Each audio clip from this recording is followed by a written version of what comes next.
Our second speaker is Myra Levine. Myra does a lot of things. She writes novels. She sells signs for a sign company in Carmel. She annoys people on behalf of the U.S. Census Department. She's recently launched a career as a stand-up storyteller and a speaker. She also holds the unofficial record for the most years in business failing to make a profit. I'm going to argue with her afterwards about that one. She has raised 2 adopted kids and 1 husband and is in denial about her impending grandmotherhood. If you call her Meemaw, she will not answer. Please help me welcome Myra to the Spark stage. Put that down there.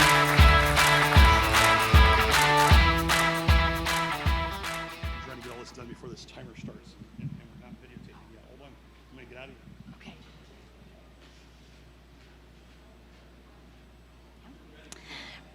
Good evening. It's a pleasure to be here. I really appreciate it.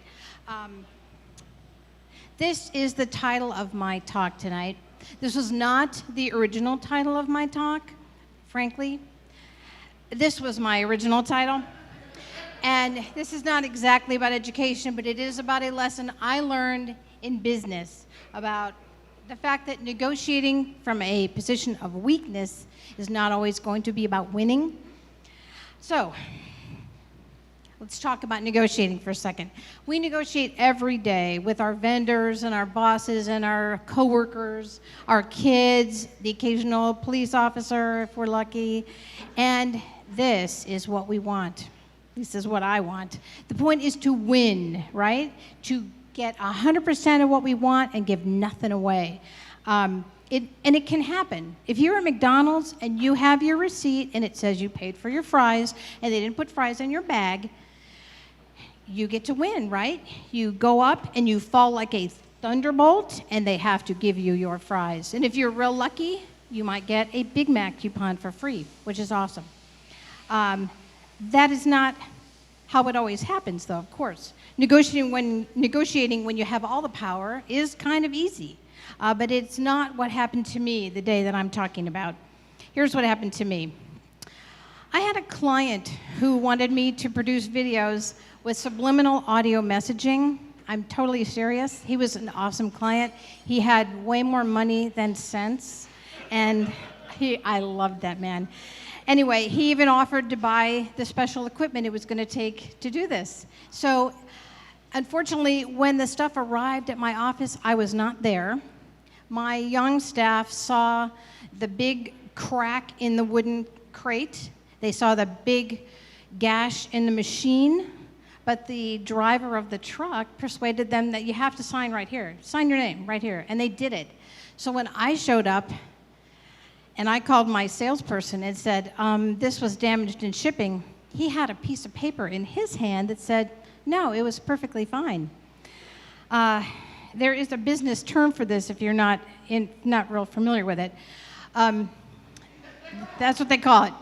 Yeah, and this is what I looked like when I realized I was totally screwed.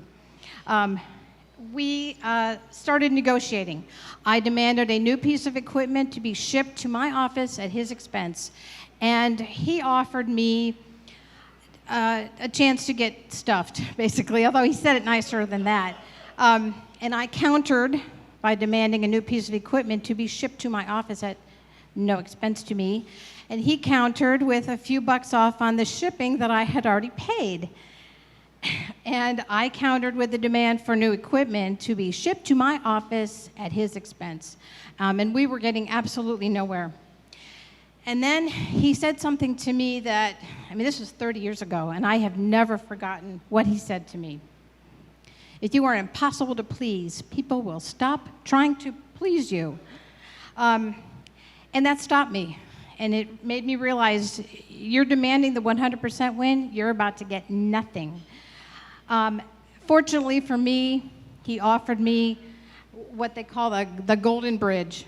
Well, let me start by saying this is what I thought I was doing. I thought I was John Maynard Keynes. This is what he thought I was being. In the end, he was very gracious to me, and he offered me an extended warranty, and I was smart enough to take it. So what I want to leave you with is, if you are in a situation where you can get the 100% win, you can still be gracious about it like he was. Frankly, he didn't have to be, but he was. And we won.